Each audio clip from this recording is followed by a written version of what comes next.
And I guess because it's also, you know, Russian, Ukrainian is the same, basically the same language. Someone's going to get angry at me for that. Someone's going to get very angry for that. Yeah, it's just, I always have memories of going, and I had a really nice cake when I went there as well. So that's just what I always think about. Yeah. Fun fact of the day. Oh, but another fun fact is that Ashe is banned. I love that. I love Ashe bans. I'm on the Zoronic train with this, and I know he's kind of gotten over it a little bit, and it's not quite as stringent and prominent as it was maybe a year ago, but I think Ashe Jaeger bans are a lot of fun. And to have one appear here as well, it's exciting. So, I mean, we've got some typical bans there as well. We've got the Thatcher, the Valkyrie, and the Wamai. They're all very expected bans here on Cafe. You wouldn't like to play a Cafe with a Valkyrie available. You wouldn't like to play Cafe maybe with a Wamai available. It puts a lot of importance into some zones of the map. Certainly makes things easier to hold. Ashe ban, target ban, question mark. Are MIBR there trying to severely limit Santos in any which way? There is a possibility that that is their thought process behind it. I just feel like there's more important things to try and ban on the side of the attackers. I know that Ashe has got a lot of utility at the moment, but still. I mean, I don't know how I feel about it being a target ban, just because, you know, I mentioned it before. Destiny has been their Ashe main, and he's their lowest rated player of the team. I don't think he's much of a threat, at least enough to warrant a target ban. So the decision to ban Ashe, I would assume / hope that it is more to do with her utility, and maybe feeling that Santos lean on her, even if they're not that great at entry. Because I don't think that you've got someone who's so powerful on Ashe that a target ban's really gonna mean all that much. I mean, the danger here is that Destiny comes out on the Iana and is just absolute Terminator.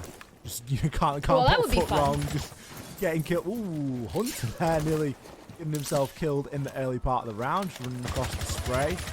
Yeah, the danger is that Destiny's like, oh, Ashe is banned, I can't play Ashe, like, I've got to play someone else. Oh, I'm now a beast on the Iana. Or whatever. Discovers his new main. new main found.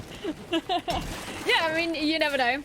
But I just, you know, I just wonder if maybe that would be something that'll actually come to hurt MIBR a bit more. You know, I suppose that because Santos is starting out on the attack, not having the Ashe available is going to hurt them regardless of how good the player who usually plays Ashe is. In the same way that if Destiny were playing Ashe and got killed on every single round at the beginning of the round, you're still going to have that same effect. You require her utility. You require her ability to push in and have that entry. STK getting kind of aggressive here, but may fall to a C4. Doesn't quite. He's still going to be shooting in through the soft wall to try and grab that pesky Melusi. Oh, he is actually going to find the kill.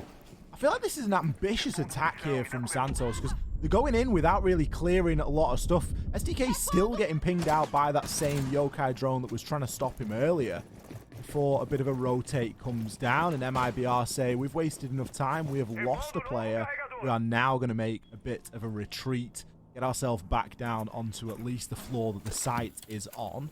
As Fowls has still got these aggressive yokais that are out gathering information on the fringes. He's actually rotated one back down now to the bottom of those red stairs.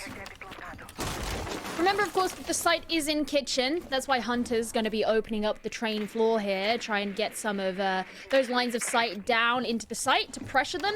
He'll also have available to him the nades, 2 of them at least, because there are 4 on the side of Santos right now. He can use that to clear out some of the utility down below. Santos did, of course, have that aggressive push upstairs, which meant that they could clear out the top floor, and it did chew a decent amount of time off of the round. Philippe Hawks nearly getting a kill from below, but not quite. And only 30 seconds are left remaining for Santos to actually make their push onto the site itself. Looks like it's going to be a freezer hatch drop, as that's where a lot of the silhouettes were stacking on up. Hunter at the bottom of these main stairs now is going to be looking to try and make an impact. There's still yokai drones that are causing a bit of a problem, but Felipox is getting himself in a pickle on his own. STK finishing him off there with the pistol as Lukid, he's going to take down Destiny. Raps makes his way on in and manages to stop the diffuser from going down. So Lukid now is left to try and fight on.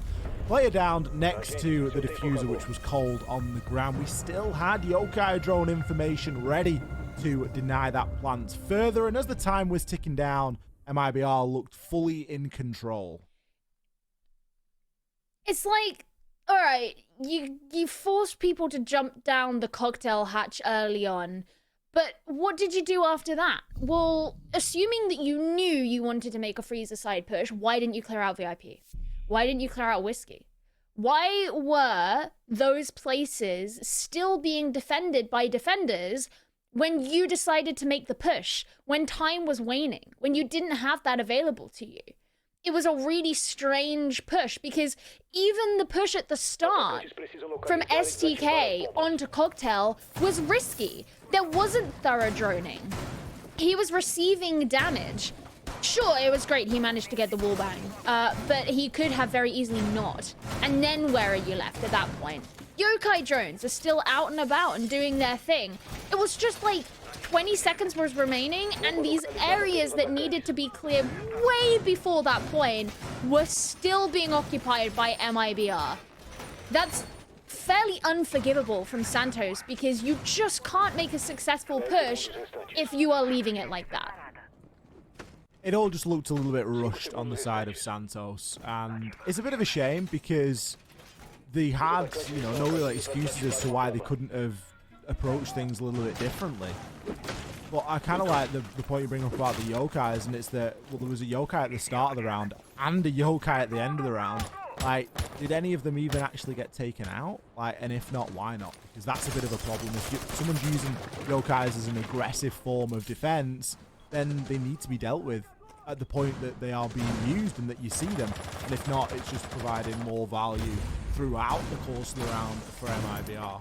Now, Santos is a difficult map to attack onto, so we're not expecting a streak of attacking rounds to come here, but they are going to need a couple. So this is on to reading, library, whatever you want to refer to it as. That is also going to require a top floor clear from Santos. It looks like they're not going to be quite as opportunistically aggressive this time. We actually did see some drones go by, unprecedented. You can hear the Candelas also being used, and that's a nice kill in from STK to open things up. It looks like Santos want to just simply get aggressive onto the site, but MIBR will respond with 2 kills of their own. How is the site push coming out when the diffuser's on the white stairs? There was almost full control of site. In fact, Rise is still in there, yet there's nobody there with the diffuser. Now Hunter gets himself into position. MIBR, there's questions to be asked there. There's questions to be asked on the side of Santos, but the only real thing to worry about at the moment is that it's now a retake. Reduct and Lukid and Fowls have all got to try and make something happen. The drone hole is never your friend, and Hunter pays the price. Rise takes down Fowls. Reduct maybe looks to push in a bit more aggressively. I'd expect more comprehensive top floor control here. Look at how many holes there are in that floor. There is absolutely nothing. Santos saw an opportunity and they grasped it with both hands, and so far it's working quite well for them. I say that Redux has just taken down STK, but check the time, 10 seconds. Rise finds a second. There's 8 seconds remaining. Oh, he has just not got time. 1 more second and Lukid would have been home and dry, but as it stands, Santos take round number 2. Santos got incredibly lucky that round that he was just 1 second out. The whole thing was a bit of a mess, to be honest, because when Santos actually decided to make the push, they used the Candelas to get aggressive. MIBR got 2 kills straight out, so already your push has been cut down. we went into this third-person perspective, and you can see MIBR, one player from MIBR, just sat crouched in Cocktail above one of the vertical holes. There is a reason that you're supposed to take control of Cocktail, and it is so that you as an attacker can hold on to those places. Now then, MIBR, as you astutely mentioned, decided to relinquish that position when they were in the post plant, so they weren't using the vertical holes, which would have been incredibly useful for them and maybe would have allowed them to have got a much faster post plant clear and then thus not be in a position where they actually ran out of time on the disable.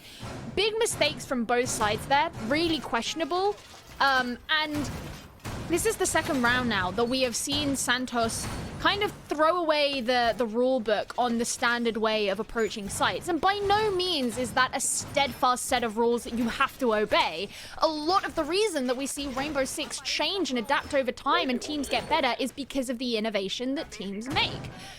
But the innovation has to consider a lot of different factors. You can't just think, ooh, we can throw in a Candela and run and it will work. Sometimes that works, but usually not in positions where vertical control is so important.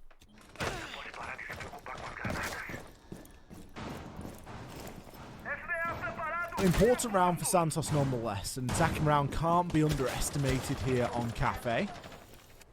And I think MIBR are possibly feeling a little bit hard done to just by how close it was. Top floor control going to be needed for this site as they are attacking onto the bar area. Now, usually you see top floor clears here on Cafe. It's one of the reasons why it can be a little bit tricky and a bit samey for these attackers. Is there's usually one good way of doing things, and that's through a hatch on the roof and then work your way down. Nomad being a thing shows that they're paying some heed at least to the flank potential as well, which there is quite a bit of here. There are multiple staircases and multiple options for defenders to make rotations. Good info being gathered as Rise is trying to burn out any ADSs that are going to be on that pixel spot. So Lukid is likely going to be playing there with a deployable shield.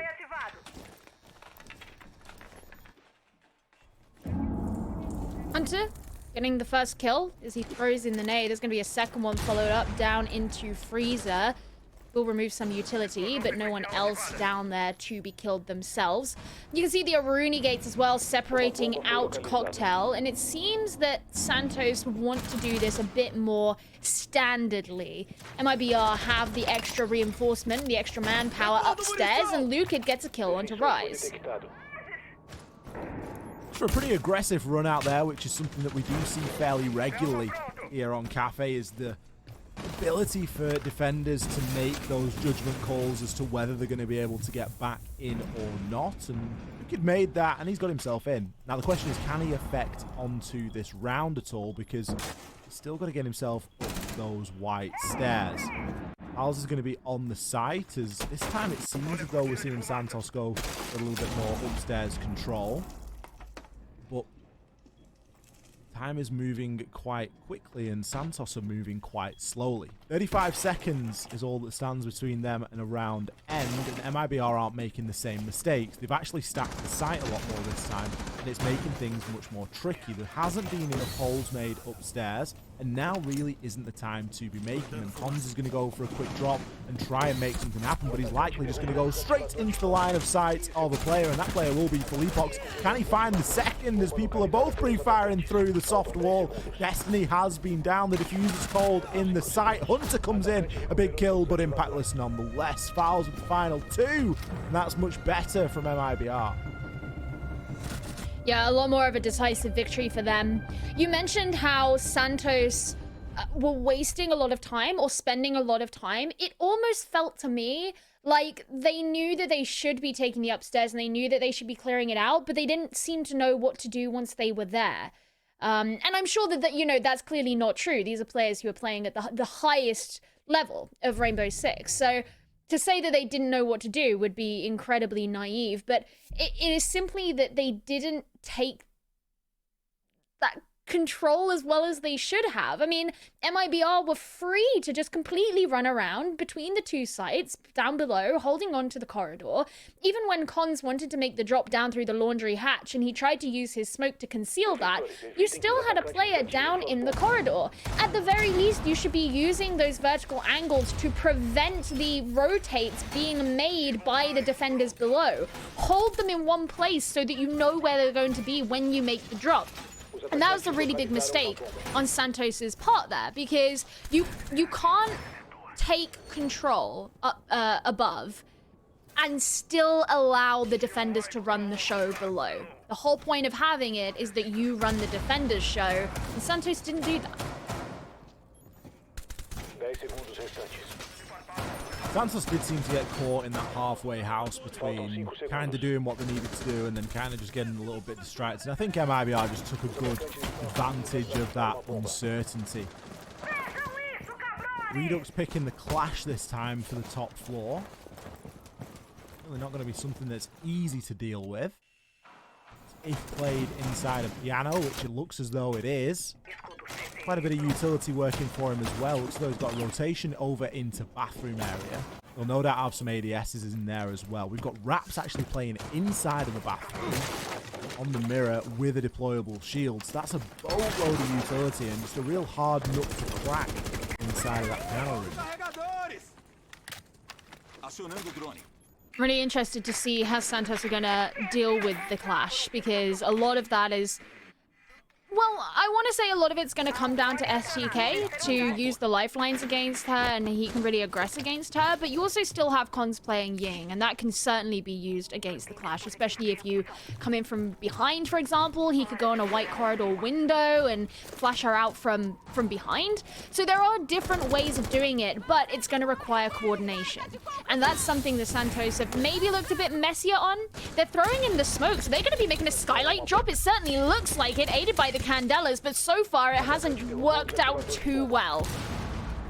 Once again, going ahead before clearing out any of that utility. We've still got an Echo, we've still got a Clash, there's still going to be Maestro cameras available as well. It's just so much for Santos to be dropping into at the drop of a hat, and they pay the price. Destiny and Cons both fall. That's a lot of your pushing power gone there in the form of the Ying, and obviously some aggression on the form of Destiny with frags as well. Rise will find one, but it's a consolation prize at this point as STK is on his own. And well, when you 1vx against a Clash, it's all just going to be thrown at him. Rap says he fancies a do and tosses the C4 just to the side of Clash's shield. Another round here, and another round where Santos aren't looking too hot. No, where is the clear? Where is the utility focus? Where is any of that? You can't just rely on Candelas every single time and assume that it's going to flash everybody out. If you're telegraphing where you're going to make a drop right into the center of the site, around which you are being surrounded by defenders, you're probably going to lose people. And then at that point, they had someone on Heaven Balcony, they had someone on New Balcony, and they had someone in Cigar. Attackers, this is. And so, you know, especially, you know, the guy on Heaven, he's trying to shoot into Cocktail where there are two defenders, and he's obviously, you know, in 1 versus 2 in his own right.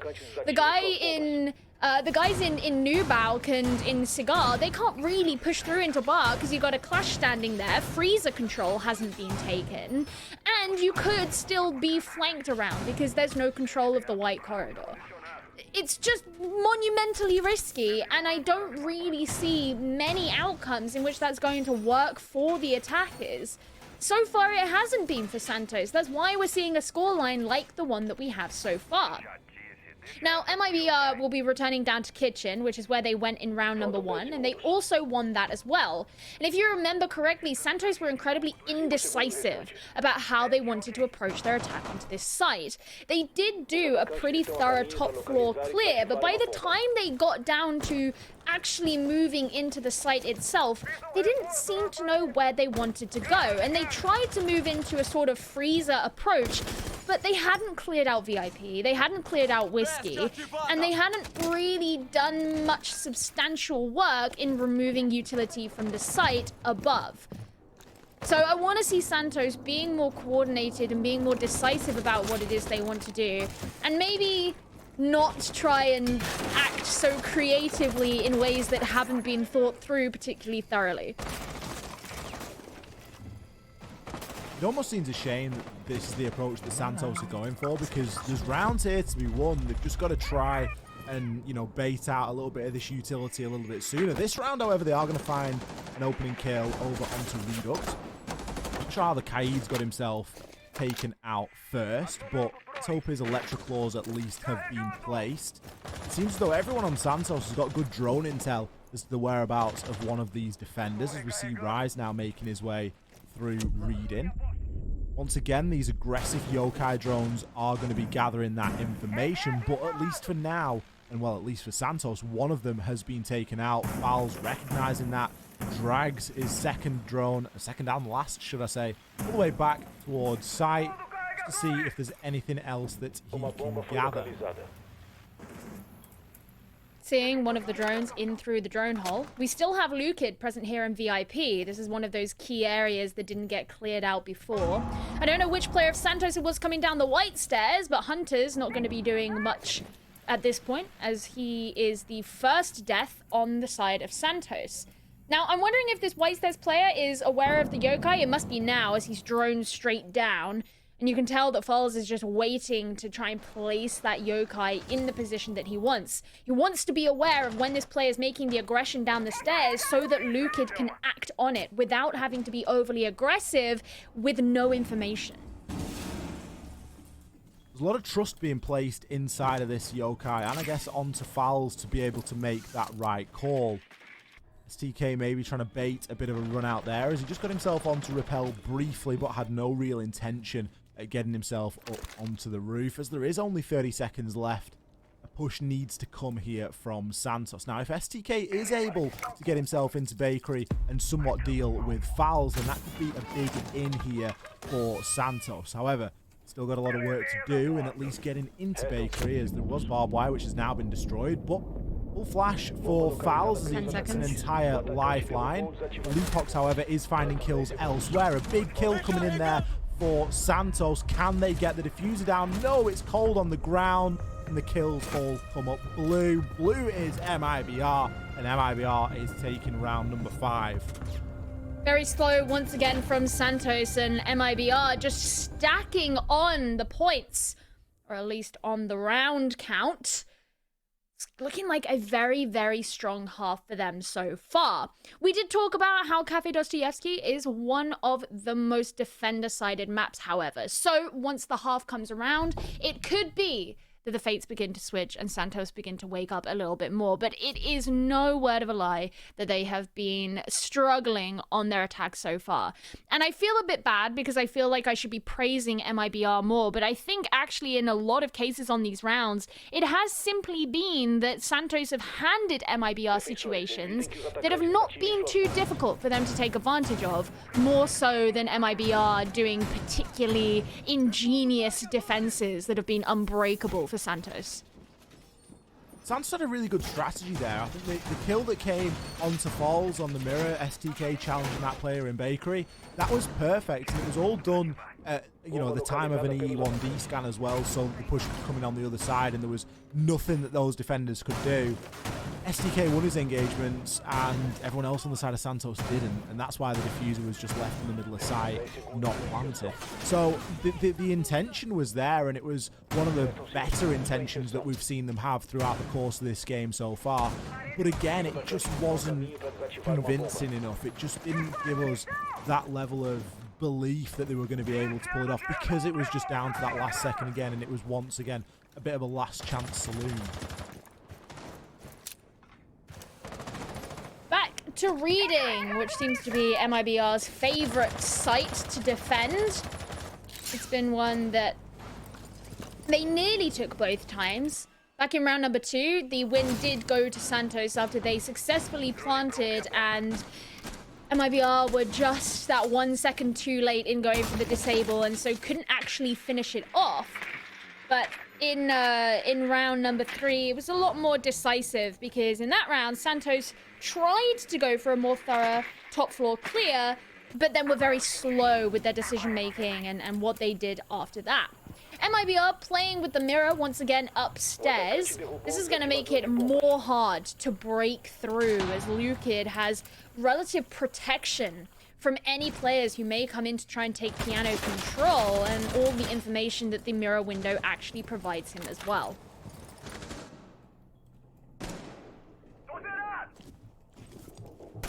Leapoc's going to be on cocktail balcony. It's a push we've seen Santos kind of struggle with a little bit. You know, they did get the plant down here 4 rounds ago, but there was no compelling information or positioning that was leading us to believe that they were going to be able to then hold it. This top floor clear needs to come in much sooner than it is.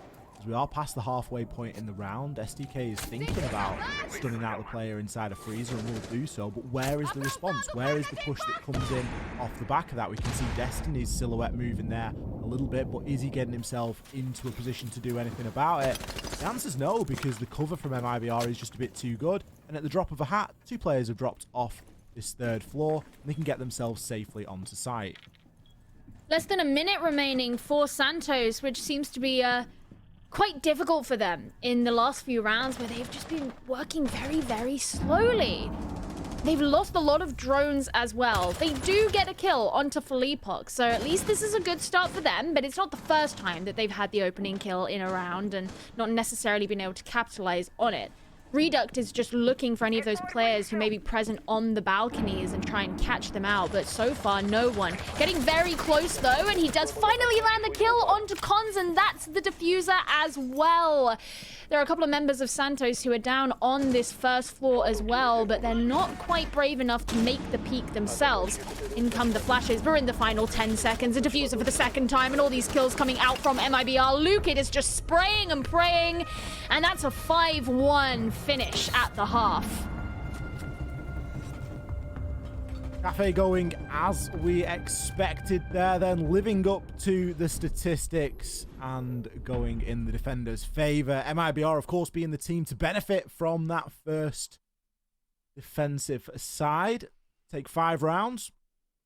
Now they've got to show us what they've got on the attack. It wouldn't be unusual to see Santos come out here and to be able to start chaining some rounds together.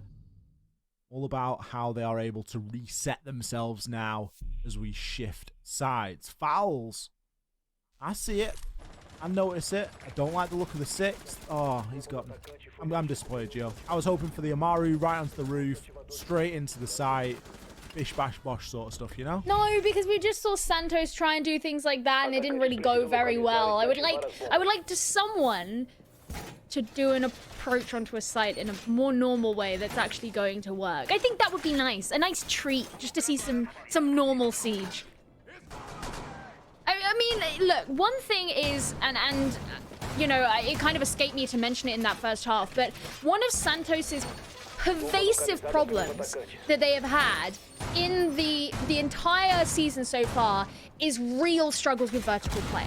We've seen it on a number of different maps. They are not very good at even thinking about it in the first place, let alone executing it in the moment.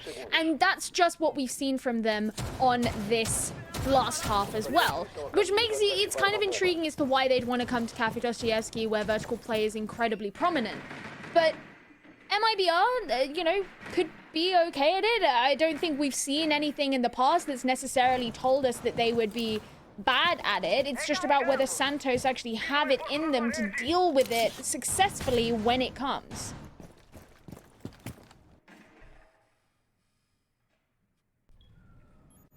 Redux got a bit of nice intel on a drone there, feeding that through to Felipox. Is it going to result in a nice, easy opener here for MIBR? It quite possibly could. A lot of attention being paid as we've got Z-Pings as well. Everyone very keen to take Destiny out of the game here, as we could see the wallbangs coming in there as well. Destiny forced to make that rotation. Maybe even gets himself all the way into pillars, as you can see there. Not really got anywhere to go if there's good drone intel on you, and that just speaks to the level of thoroughness that MIBR are going to show us here on the attack. Such early aggression there onto a player, and very easy to try and capitalize and to force that player to move and then be able to take control of that mid floor and look to either work on the reverse vertical or just get in and place some air jabs now. Yeah, about halfway through the round now. Still looking for really entrance from MIBR into the building. We're starting to see that now. I think Raps is aware that there's a player in pillar. Does he know he's crouched though? Yeah, he does. Goodbye, Destiny. Death by headshot. And Raps is going to get ready to throw a nade. It looks like that's what he wants to do from the hatch below, but so far not committing.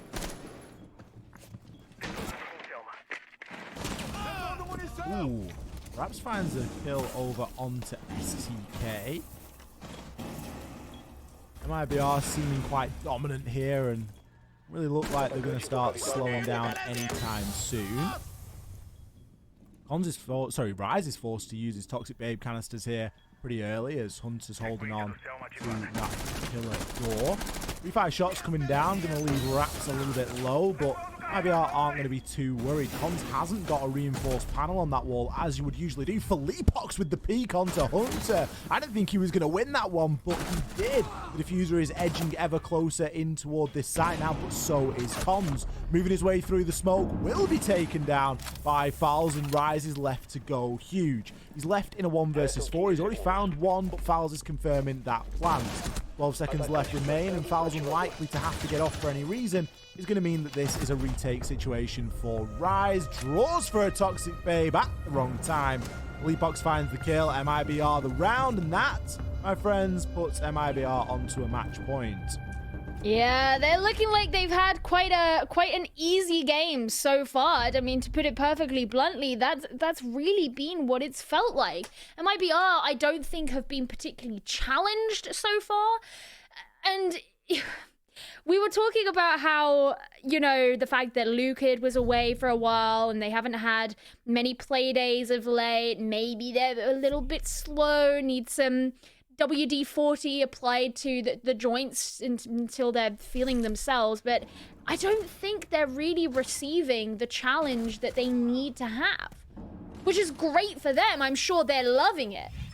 But this isn't the best that we've seen from Santos before, and it's a shame. It's disappointing because I feel like I'm being very critical of Santos in this game, and it's not because Santos are a chronically bad team. They're just not playing well today. This isn't indicative of what we have seen from them in more recent playdays. Certainly struggling here on Charlie. I'm not sure if it is a case of the map that's causing that struggle or whatever it might be, but you're right, they aren't playing in the same fashion that we've seen them play previously with that much conviction. Just seems to be a lot of sloppiness to the gameplay at the moment, and MIBR, for all that they haven't played all too recently, are looking very sharp. Now, you could argue that you would expect that, seeing as the last time they played was last Saturday. But still, it is nice to see a team that has maintained that throughout the course, because we have had a couple of losses and a couple of closer games earlier on this stage. For all intents and purposes, they seem to be looking to close out this match fairly strongly. 6-1 is quite convincing. There are multiple opportunities here, though, for Santos to find a round, and they're going to start flicking around different sites in order to do so. This time taking us down to Kitchen. This is where I wonder how... oh, man. I was going to say, I wonder how Santos are going to be able to add up because of... You know, the vertical play is going to be important here on a Kitchen attack, but Santos are going to be from the perspective of the defenders that time. Also bringing a Frost, also bringing the Echo. How useful are their Yokais going to be? Is Kon's going to do well on that role? But straight away, STK getting really aggressive in small bacon, punished for it, is not a good start for them. Hunter is trying to hold on here to coat check. He actually has a shield for protection as well, which isn't something we see super often, but he needs to watch out towards Bakery as well. Oh, that was nice catching out. I was going to say as well as towards the main door, but Rise, he was ready to watch that flank. Rise has got his back as he picks out Raps. Leapox now looking to make his way in through Bakery. Maybe to try and use the blowtorch on the wall. Though it does look as though half of the wall has been left soft. So a nade will be cooked, but Hunter will swing. Maybe some information still there inside of that bakery, as we do have an echo, so potentially a yokai drone, but Lukid has decided to push on through. Maybe bakery isn't as safe as they initially thought, and prep might be a better option. Site is fairly open here for MIBR to try and take advantage of. The question is, are Santos going to push them? The answer, yes, is Destiny. He's going to swing over onto fouls. This could be a round in response here for Santos. It had come at a pretty good time, seeing that it is match point for MIBR, but there's a chunk of time remaining. 40 seconds, in fact, lies between us and the round end here, and MIBR still have all the tools to try and get this job done. The only thing that's really going to be standing in their way is, of course, the denial still in pocket on players on Santos. Now, the plant is going to be attempted. Lukid is going to stick it. Surely someone on Santos must have the intel. No, Cons goes for a swing. He mustn't have any yokai drones left. A toxic babe cannons to his tossed, but it was miles off the mark. The plant has gone down, and now it forces Hunter and Rise into a retake. Reduct has taken himself all the way back into bakery for a rotation opportunity, but misses his shots. Lukid, the pressure is now all on your shoulders. He knows where the push is going to be coming from Hunter and takes full advantage, locking us into a 1v1 for the game. Lukid now doesn't really want to try and push this, as Rise is going to be hot on his tail. Goes for a swing, goes for the peak, but check out the time. 7 seconds ticks on by, and it is not going to be enough. Lukid gets the final kill anyway, and MIBR, they take Cafe here against Santos. Any percent speed run, that felt like, and there were certainly times in that last round where I wondered if Santos were going to do it. MIBR certainly made some mistakes, especially leaving Hunter unchecked over in coat check so that he could punish them later on. But ultimately getting down that plant was huge, and Cons really made the mistake there in not being able to deny it. A disappointing game, I think, for Santos, who definitely would have